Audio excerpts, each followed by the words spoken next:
Hello friends, welcome back to mom with Sai channel. இந்த video வந்து கொஞ்சம் ஏர்லியராக வந்திருக்க வேண்டியது. லாஸ்ட் வீக் சண்டே என்னோடய ஃபுல் டே ரொட்டீனாக எடுத்தது.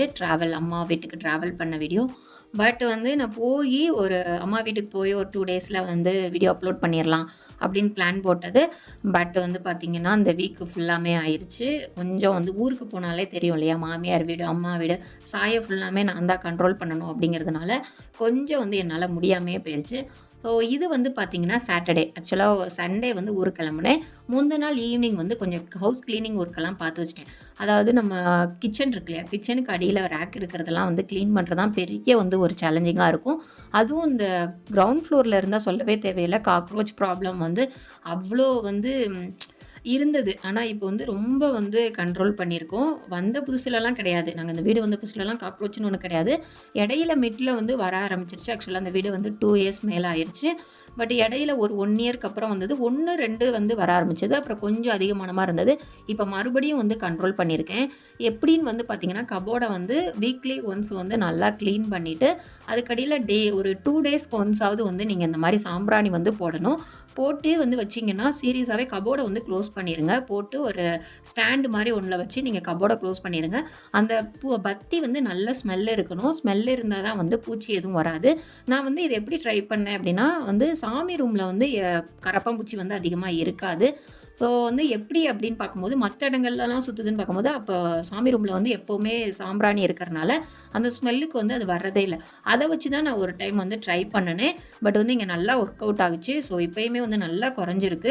ஸோ அதுக்கப்புறம் நைட்டு ஊருக்கு கிளம்பணும் இல்லையா, எல்லாத்தையும் கிச்சனை க்ளீன் பண்ணிட்டு போயிடலாம். அதுவும் 1 நாள் 2 நாள்னால் ஓகே. 1 வீக் கிட்ட ஆகிரும். அதுவும் அம்மா வீட்டுக்கு போகணும், மாமியார் வீட்டுக்கு போகணும், மாமியார் அம்மா வீட்டுக்கு போகணும், திரும்ப மாமியார் வீட்டில் தான் பஸ் ஏறுற மாதிரி இருக்கும்.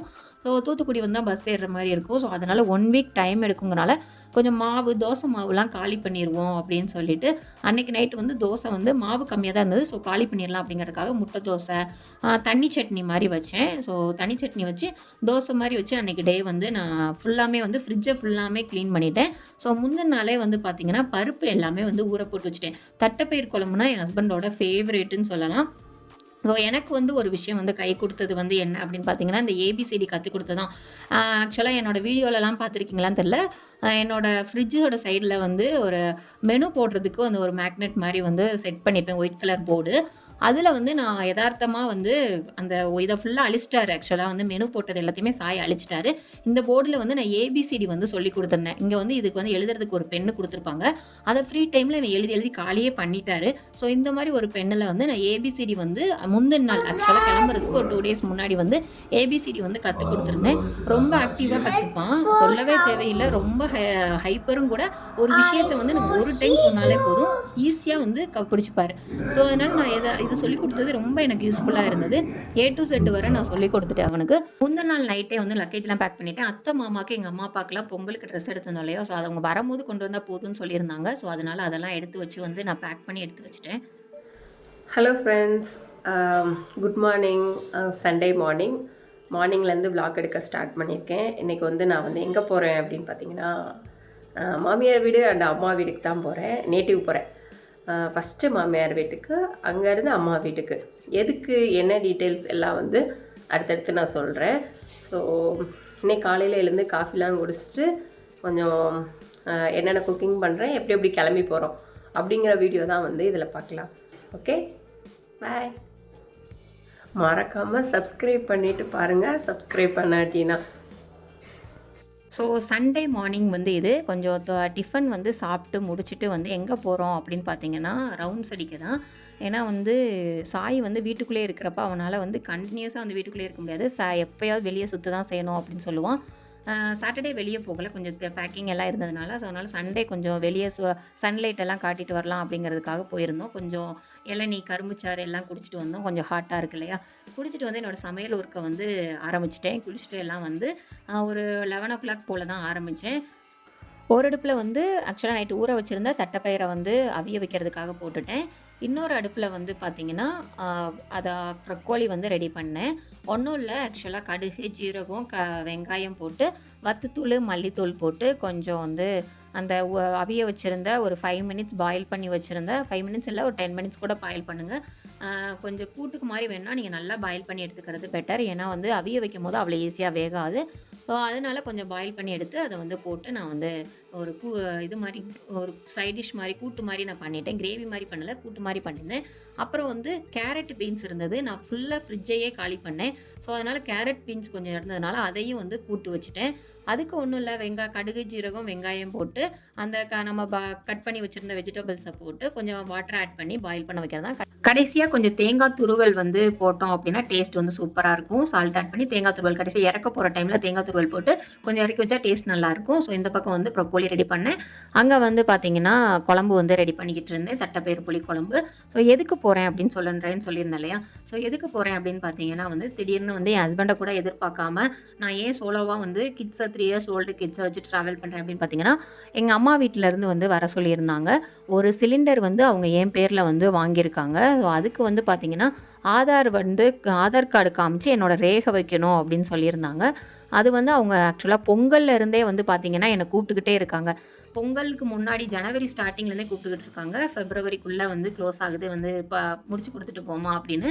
பட் வந்து நான் இப்போ வரேன்னு சொல்லிட்டு என் ஹஸ்பண்டுக்கும் லீவ் இல்லாதனால அப்போ போகலாம் நாங்கள் பிளான் போட்டுக்கிட்டு இருந்தோம். பட் வந்து பிளான் போட்டதா என்னன்னு தெரியல, அது கேன்சல் ஆகிட்டே இருந்த மாதிரி இருந்தது, போகவே முடியலை. ஸோ அப்படிங்கிற பட்சத்தில் வந்து அவங்களையும் நம்ம ரொம்ப கெஞ்ச வைக்கக்கூடாது. அவங்க வந்து பார்த்திங்கன்னா எனக்காக அவ்வளோ தூரம் வந்து அலைஞ்சிருக்காங்க. நான்லாம் 3 காலேஜ் படிச்சிருக்கேன். எனக்கு மட்டும் இல்லை, எனக்கு வந்து 5 பேர் என் கூட பிறந்தவங்க. அவங்க எல்லாத்துக்குமே நாங்கள் சின்ன வயசுலேருந்தே பார்த்திங்கன்னா எங்களோட வந்து எல்லா ஸ்கூல்லேருந்து காலேஜ் வரைக்குமே எல்லாரோட காலேஜுமே எங்கள் அம்மாவோட சைன் மட்டும்தான் இருக்கும். எங்கள் அப்பா வந்து ஃபாரினில் இருந்தாங்க. ஸோ சின்ன வயசுலேயே ஃபாரினில் இருந்ததுனால அப்பப்போ வந்து லீவுக்கு தான் வருவாங்க. ஸோ அதனால் ஃபுல் டைம் வந்து ஸ்கூலுக்காக இருக்கட்டும் காலேஜுக்காக இருக்கட்டும் சலிக்காமல் வந்து எங்கள் அம்மா அலைவாங்க. ஸோ அவங்களுக்கு வந்து ஒரு விஷயம் தேவைப்படும் போது நம்ம போய் தானே ஆகணும். நம்ம வந்து ரொம்ப வந்து கிராக்கி பண்ணக்கூடாது அப்படிங்கிறதுனால ஸோ அவங்களுக்கு வந்து அவங்க வேலையை நம்ம ஃபஸ்ட்டு முடிச்சு கொடுப்போம் அப்படிங்கிறதுனால ஜனவரியில் போக முடியல, சரி ஃபெப்ரவரியிலேயாவது போயிடணும் அப்படிங்கிறதுனால வந்து நான் கிளம்பி வேகமாக போனேன். சரி ஓகே, ஹஸ்பண்ட் வர முடியாட்டாலும் பரவாயில்ல, நம்ம வந்து தனியாக போய் பண்ணிட்டு வந்துடலாம், ஏன் கேர்ள்ஸ்னால தனியாக போக முடியாதா என்ன அப்படிங்கிற பட்சத்தில் நான் வந்து போய் அதை முடிச்சு கொடுத்துட்டு வர்ற மாதிரி இருந்தது. ஸோ இது வந்து ஃப்ரிட்ஜை ஃபுல்லாக க்ளீன் பண்ணிட்டேன். கொஞ்சம் துடைக்காமல் கொஞ்சம் வந்து இதாக இருந்தது. பட் வந்து கிச்சனை வந்து க்ளீன் பண்ணி கொடுத்துட்டு அந்த ஃப்ரிட்ஜையும் க்ளீன் பண்ணி கொடுத்துட்டு போயிட்டேன். ஏன்னா ஒரு வாரங்கும் போது பூச்சி அடைஞ்சிடக்கூடாது. என் ஹஸ்பண்ட் கிச்சன் பக்கம் அவ்வளோவா வரமாட்டாங்க. ஸோ ஈவினிங் வந்து ஓனர் ஆண்டி வந்து எப்போவுமே எனக்கு வந்து நான்வெஜ் பண்ணுனா கொடுத்துருவாங்க. சாய்க்கு வந்து அந்த முட்டை பொடி மாஸ் குழம்பு, அப்புறம் முட்டை உருண்டை குழம்பு எல்லாமே பண்ணி கொடுப்பாங்க. ஸோ அப்படி கொடுத்துருந்தாங்க. அவங்க பாத்திரத்தில் வந்து கொடுக்கறதுக்காக கொஞ்சம் ஸ்நாக்ஸ் பண்ணி அவங்களுக்கு வந்து கொடுத்துட்டு நான் வந்திருந்தேன். ஸோ அதுக்கப்புறம் பார்த்திங்கன்னா நான் பேக் பண்ண ஆரம்பிச்சிட்டேன். சப்பாத்தி போட்டு எடுத்துக்கிட்டேன் நைட்டுக்காக. ஸோ சாயும் ட்ராவல் பண்ணுறான் இல்லையா, ஸோ அவனுக்கு கொடுத்து சீக்கிரம் தூங்க போட்டலாம் அப்படிங்கிறதுக்காக நானே வந்து கொஞ்சம் ஸ்நாக்ஸு, ஸோ வந்து ஏன் வந்து ஸ்நாக்ஸு பிஸ்கட்லாம் அதிகமாக எடுத்துக்கிறேன் அப்படின்னு பார்த்தீங்கன்னா, சாயை வந்து என்னால் ஸ்நாக்ஸ் இல்லாமல் கண்ட்ரோலே பண்ண முடியாது. ஏன்னா வந்து நம்ம தனியாக சோலோவாக ட்ராவல் பண்ணும்போது வந்து கண்டிப்பாக இதெல்லாம் ரொம்ப இம்பார்ட்டன்ட். அவனுக்கு என்ன பிடிக்குமோ அதை வந்து கேரி பண்ணுறது ரொம்ப இம்பார்ட்டண்ட். ஏன்னா வந்து பார்த்திங்கன்னா குழந்தைங்க வந்து கொஞ்சம் கிராங்கி ஆகிட்டாலும் பஸ்ஸில் எல்லாருக்கும் டிஸ்டர்ப் ஆயிரும். நம்ம வந்து அவங்கள கண்ட்ரோலே பண்ண முடியாது.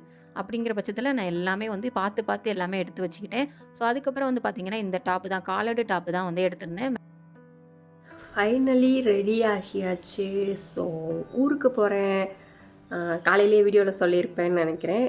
அம்மா மாமியார் ஊருக்கு தான் போகிறேன். ஃபஸ்ட்டு தூத்துக்குடி ஹஸ்பண்ட் ஊர், அப்புறம் அம்மா வீடு. ஸோ பார்க்கலாம் அங்கே என்னென்ன காட்ட முடியும் காட்ட முடியலன்னு எனக்கு தெரியல. ஏன்னா நான் தனியாக போகிறனால என் பையன் இருப்பான்ல. ஸோ முடிஞ்ச அளவுக்கு காட்டுறேன், பார்க்கலாம். என் பையன் இருப்பான்ல, ஸோ அவனையும் நான் ஹேண்டில் பண்ணணும். வீடியோ எடுக்கிறது அது வந்து ஒரு சேலஞ்சிங்கான விஷயம் இருக்கும். ஏன்னா என் பையனை வச்சுட்டு வீடியோ எடுக்கிறதுங்கிறது கொஞ்சம் சேலஞ்சிங்காக தான் இருக்கும்.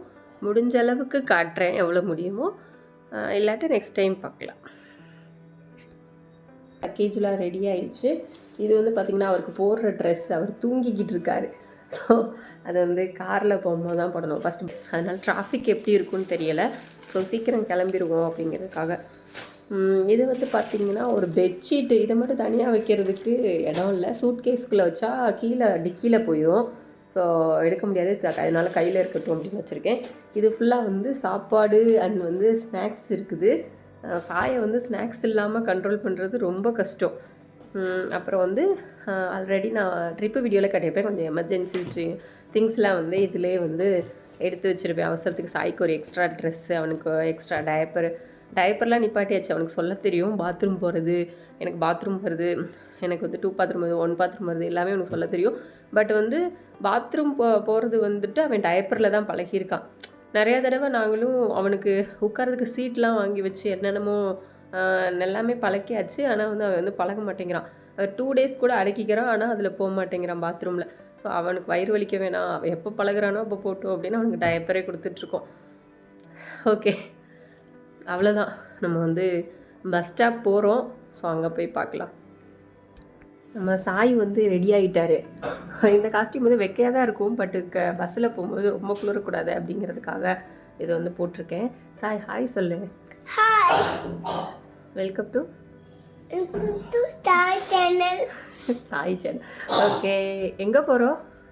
பஸ்ல எங்கே போகிறோம்? பஸ்ல ஊருக்கு போகிறோம். ஊருக்கு. யார் ஊருக்கு? சாய்க்கு. தாத்தா ஊருக்கு. தாத்தா ஊருக்கு. ஓகே, இது வந்து அவரோட நியூ பப்பி. காட்டு, இந்த அவரோட நியூ பப்பி. இது இல்லாமல் அவர் இப்போ இருக்க மாட்டேங்கிறாரு. ஸோ கொஞ்சம் லென்த்தியாக பேசியிருப்போம்னு நினைக்கிறேன். ஸோ வந்து கொஞ்சம் போர் அடிக்கிற மாதிரி இருந்தால் சாரி. இப்போ வந்து எங்கே போகிறோன்னு பார்த்தீங்கன்னா கலாசிப்பாளையம் போகிறோம். டிராஃபிக்கே இல்லை, அதான் ஷாக்கிங்காக இருந்தது. சண்டே டிராஃபிக் இல்லை. இன்னொரு ப்ராப்ளம் என்ன ஆயிடுச்சுன்னா வந்து இன்ஜினை வந்து எலி கடிச்சிருச்சு. ஸோ போகிறதா வண்டி எவ்வளோ தூரம் போகுதோ பெட்ரோல் லீக் ஆகாதனால மூவ் பண்ணலாம் அப்படின்னு சொல்லி இடையில செக் பண்ணும்போது சொன்னாங்க. ஆனால் வந்து இன்றைக்கி சண்டேங்கிறதுனால அங்கே வந்து எதுவுமே இல்லை, சர்வீஸ் எதுவுமே இல்லைன்ட்டாங்க. 6 o'clock க்ளோஸ்ன்ட்டாங்க. 5 o'clock சில இடத்துல 5 o'clock க்ளோஸ்ன்ட்டாங்க. சரி அப்படின்னு போகிற வரைக்கும் போவோம். அப்படி போக முடியலன்னா வீட்டுக்கு ரிட்டர்ன் வர மாதிரி இருந்தது. ஆனால் வந்து ஓரளவுக்கு வண்டி வந்து போயிடுச்சு. ஆனால் அங்கே வந்து கலாசிப்பாளையத்துலேருந்து பார்க்கிங்கே இருக்காது. போலீஸ்கிட்ட கேட்டு ஒரு 5 minutes அங்கனுக்குள்ளே ட்ராப் பண்ணிக்கோங்க, பஸ் ஏற்றி விட்டுட்டு வந்து எடுத்துடணும் அப்படின்னு சொன்னாங்க. அதனால் என் ஹஸ்பண்ட் வந்து வேக வேகமாக என்னை ஏற்றி விட்டுட்டு ஒரு 5 minutesலேயே வந்து அவங்க கிளம்பிட்டாங்க. 6:45க்கு தான் பஸ்ஸு. ராயல் தான் சூப்பராக இருந்தது. நீங்கள் வந்து ராயல் பஸ் வந்து தாராளமாக வந்து பெங்களூரில் வந்து புக் பண்ணலாம். ஏன்னா வந்து சொல்கிற டைம் வந்து கரெக்டாக ஃபாலோ பண்ணுறாங்க. 6:45க்கு மூவ் பண்ணாங்க. நெக்ஸ்ட் டே மார்னிங் வந்து 5:20க்குலாம் வந்து ரீச் ஆயிடுச்சு. ஸோ ரொம்பவே வந்து பார்த்தீங்கன்னா ஒரு நல்ல ட்ராவல்ஸ் அப்படின்னு சொல்லுவேன். ஏறணும்னு தெரில, இறங்கணும் தெரில, நல்லா ஸ்பீடாக கொண்டு போயிட்டாங்க. இடையில சாப்பாட்டுக்கெலாம் நிப்பாட்டினாங்க. ஒரு நல்ல ட்ராவல்ஸ். நான் வந்து சாயை வந்து எங்கேஜாக வச்சுக்கிறதுக்கு இந்த மாதிரி வந்து ஸ்கெட்ச் பென்னு எல்லாமே எடுத்துப்பேன். ஏன்னா அவனுக்கு வந்து கலரிங்கு இப்போ வந்து ரீசெண்டாக ஏபிசிடி சொல்லி கொடுத்ததுனால நான் சொல்லி கொடுத்தது அப்போ தான் வந்து நான் ஃபீல் பண்ணேன் ரொம்ப நல்லதாக போச்சு அப்படின்னு. ரொம்ப நேரம் வந்து அவன் ரைட்டிங்கில் தான் இன்ட்ரெஸ்டடாக இருந்தான். அவன் தூங்குனதே பார்த்தீங்கன்னா 11 o'clock 11:30 ஆயிடுச்சு. அது வரைக்கும் அவன் ரைட்டிங் பண்ணுறது, அப்புறம் வந்து கலரிங் பண்ணுறது, இந்த மாதிரிலாம் பண்ணிக்கிட்டு இருந்தான். ஸோ குழந்தைங்களை வந்து மொபைல் கொடுக்காம எப்படி எங்கேஜாக வச்சுக்கிறதுன்னு இதுலேருந்து நீங்கள் இது பண்ணிக்கலாம். ஒரு 3 years அப்படின்னு பார்த்தீங்கன்னா இவனுக்கு வந்து 3 years 4 months ஆகுது. ஸோ மேக்ஸிமம் வந்து இந்த மாதிரி அவங்களுக்கு குழந்தைங்களுக்கு வந்து அவங்களுக்கு என்ன இன்ட்ரெஸ்டடோ, ஸோ ரைட்டிங்கோ இல்லை ட்ராயிங்கோ இந்த மாதிரி வந்து பண்ணுறது அவங்க இன்ட்ரெஸ்ட்னா அது ரிலேட்டடாக கொஞ்சம் மெட்டீரியல்ஸ்லாம் நீங்கள் வாங்கி வச்சுட்டு ஸோ வண்டியில் கொடுத்தீங்கன்னா அவங்க வந்து கொஞ்சம் பிஸியாக வச்சுக்கிட்டிங்கன்னா அவங்க ஜாலியாக இருப்பாங்க. மொபைல் கொடுக்க தேவையே இருக்காது. அவன் மொபைலே பார்க்கல. ஆக்சுவலாக ஊர்லேயும் சரி இதுவும் சரி சுத்தமாக மொபைலை வந்து அவாய்ட் பண்ணிட்டான். அப்புறம் நான் சப்பாத்தி கொண்டு போயிருந்தேன். அப்புறம் வந்து குழம்புக்கு வந்து மதியம் வச்சு தட்டைப்பயிறு குழம்பு தான் கொண்டு போயிருந்தேன். சாய் வந்து நல்லா சாப்பிட்டாரு. ரைட்டிங் பண்ணிக்கிட்டே அவன் வந்து நல்லா பிஸியாக எழுதிக்கிட்டே வந்து அவனும் சாப்பிட்டு முடிச்சிட்டான். மொபைல் கேட்கல, எதுவுமே கேட்கல. வீட்டில் இருந்தாலும் சாப்பிடும்போது ஒரு 5 minutes 10 minutes கேட்பான். பட் வந்து ட்ராவல் பண்ணும்போது அது ஒரு ஸ்கெட்ச் பென்னு எல்லாம் கலர் பென்னு க்ரையான்ஸ் எல்லாம் கொண்டு போயிருந்தேன்னா இப்போ வந்து அதையே வச்சு எழுதிட்டு அவன் வந்து சாப்பிட்டுட்டான். டிஷ்யூ பேப்பர் எல்லாமே வந்து கண்டிப்பாக வந்து டிஷ்யூ வந்து வெட் கிளாத்ஸ் எல்லாமே வந்து கொஞ்சம் கேரி பண்ணிக்கோங்க குழந்தைங்களோட ட்ராவல் பண்ணும்போது. நான் வந்து ஏன் வந்து பிளாஸ்டிக் டப்பாவில் வந்து நீங்கள் ஃபுட் எடுத்துருக்கீங்க அப்படின்னு சொல்லி கேட்காதீங்க. அது வந்து ட்ராவல் ஃப்ரெண்ட்லி. அந்த மாதிரி இதில் வந்து நம்ம எடுத்துக்கிட்டோன்னா நம்ம போகிற வழியில் டஸ்ட்பின் ஏதாவது இருந்தால் நம்ம போட்டுட்டு போயிடலாம். ஸோ டிஃபன் பாக்ஸ்னால் அது நெக்ஸ்ட் டே வீட்டில் கொண்டு போய் தான் கழுவுற மாதிரி இருக்கும். பஸ்ஸில் வந்து இந்த மாதிரி ஃபுட்டுக்கெலாம் வந்து பார்த்திங்கன்னா இந்த பாக்ஸ் எதுவுமே ஓகேவாக இருக்கும். நான் வந்து அங்கே சாப்பாட்டுக்கு நிற்கும் போது இடையில இறங்கலை. ஏன்னா குழந்தைங்க வச்சுருக்கும் போது இடையில இறங்குறது சேஃப் கிடையாது. அப்படிங்கிறனால ஒருத்தவங்க வந்து வந்தாங்க. அவங்கக்கிட்ட அந்த கொஞ்சம் டஸ்ட்பினில் போட்டுற முடியுமா அப்படின்னு கேட்டுட்டு போட சொல்லிவிட்டேன். ஸோ கொஞ்சம் ஃப்ரீயாக தான் இருந்தது. ஸோ அந்த மாதிரி ட்ராவல் டைமில் இந்த மாதிரி பாக்ஸ் யூஸ் பண்ணுறது ரொம்பவே வந்து ஃப்ரெண்ட்லியாக இருக்கும். அதுக்கப்புறம் பார்த்திங்கன்னா தூத்துக்குடி வந்து ரீச் ஆகிட்டோம். 5:20க்குலாம் வந்து வந்துட்டாங்க. ரொம்ப வந்து ஒரு நல்ல பஸ்ஸுன்னு சொல்லுவேன். ஏறினது இறங்கிட்டோம். மாமனார் தான் கூப்பிட வந்திருந்தாங்க பைக்கில். ஸோ வந்து கொஞ்சம் தூங்கு மூஞ்சாக இருப்பேன். வீட்டுக்கு போய் ரெஸ்ட் எடுத்துட்டு அன்றைக்கி ஈவினிங் வந்து ரோஜ் பூங்கா, அதாவது ரோஜ் பார்க் வந்து தூத்துக்குடியில் ஒரு ஃபேமஸான பிளேஸு. அங்கே தான் போயிருந்தேன் என் மாமியாரை கூப்பிட்டுட்டு. ஸோ நல்லா இருந்தது. அந்த வீடியோ வந்து நெக்ஸ்ட் வீடியோவில் வரும். ஸோ அந்த வீடியோ பார்க்குறதுக்கு என்னோட சேனலை மறக்காமல் சப்ஸ்கிரைப் பண்ணிக்கோங்க. பாய்.